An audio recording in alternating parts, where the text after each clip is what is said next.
Hi, this is iwish and USA Tito Tatute. For today's video, magwo-workout tayo as in work dito sa labas. Tatanggalin namin itong mga lumang railings and wood deck and other posts.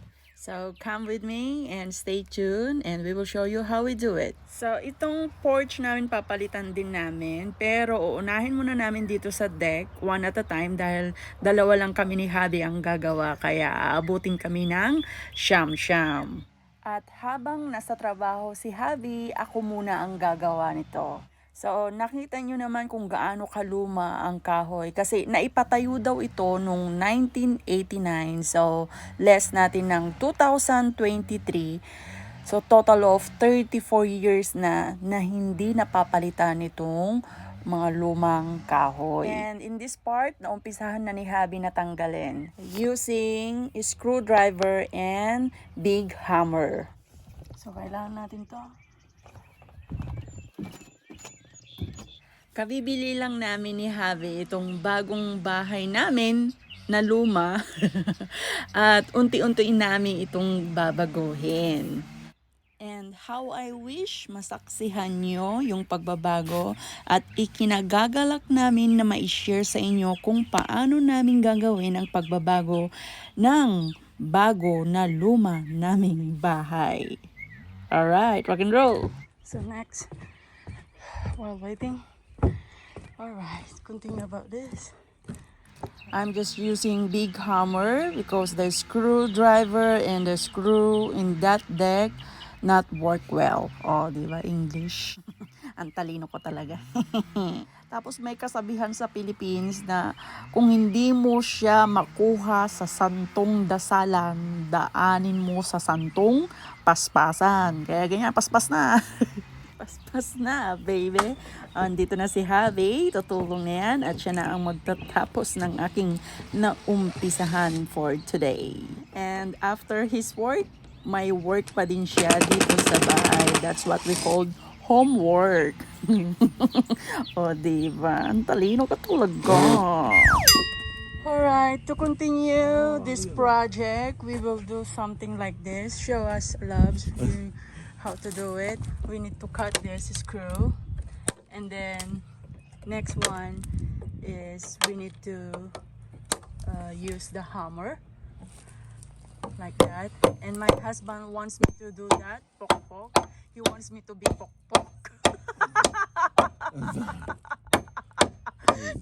You want me to be pok pok, loves? I want you to go ahead and pound the screws that are in.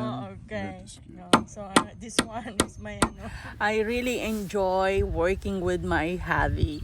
Hindi ko naramdaman yung pagod. And also si hubby, after work niya, ayan, nagtatrabaho pa din siya dito sa aming bahay. At para sa kanya, ito yung pinaka-workout naming dalawa. Dahil ang goal namin this year, sana maging fit and healthy kaming dalawa. And here we go, yung aming in-order na mga brand new woods. So here we go, we start putting or replace the old posts or woods under the deck. And shout out to Kuya Mike Ratif who helped us to find this house. So thank you so much, Kuya, the cousin of my husband. And also he gave us some advice how to build or put the deck. So as you can see, dalawa kami ni hubby ang gumagawa nito dahil kailangan talaga ng partner para maganda yung paglaline or paglalagay ng woods. At dito ko lang natutunan lahat ng mga ito. Maraming salamat sa hubby ko at naging karpentera na ako.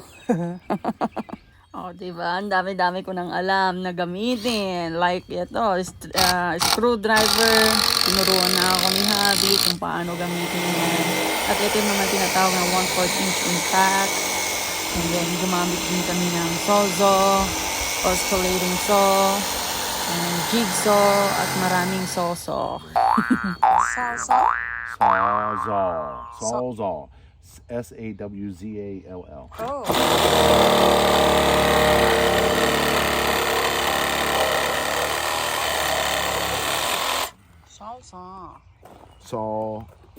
saws it all, right? Saw. Saw.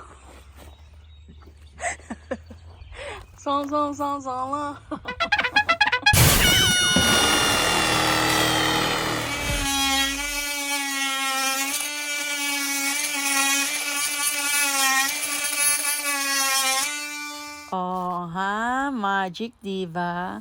Ang bilis naming magtrabaho ni hubby. Actually, nag-start kaming trabahuin itong aming deck last April 13. And natapos namin ng May 14. So, isang buwan mahigit din. Kasi hindi rin araw-araw yung paggagawa namin ni hubby. Most of the time, weekend yung trabaho namin. And speaking of trabaho, eto, biblisan ko na ha, para matapos na itong pagbablog ko dahil wala na akong maisip kung ano pang sasabihin ko dito sa voice over. Kaya eto na.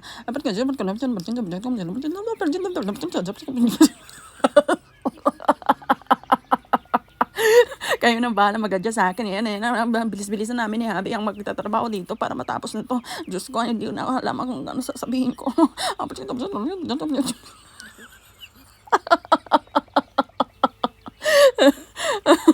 Wala na.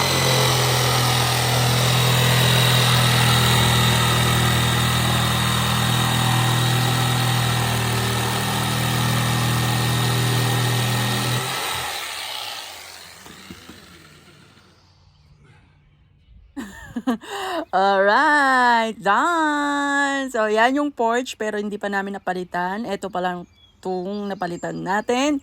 So, this is the brand new deck, pero wala pa siyang railings. And of course, ito yung stairs na hindi namin pinalitan. Power wash lang yan. And also, this is the result. Look at this, how beautiful, right? Just like me. And syempre, nilagay na namin ang upuan. So, at of course, yung pag-grill namin dyan. Alright, so pwedeng-pwede na namin gamitin for party! And itong deck din dito sa may swimming pool. Ayan, power wash pa lang yan. By next year, papalitan namin yan. Alright, so ready na kami for summer. At maraming salamat sa inyo. Please comment down below kung may mga suggestion po kayo na gagawin namin dito sa aming brand new deck. Please leave a comment there. At kung hindi pa kayo nakapag-subscribe, mag-subscribe na kayo para hindi kayo mahuli sa balita dito sa iwish and USA. And I hope you like this video, and please do share also to your community para sisikat na ako. Thank you for watching!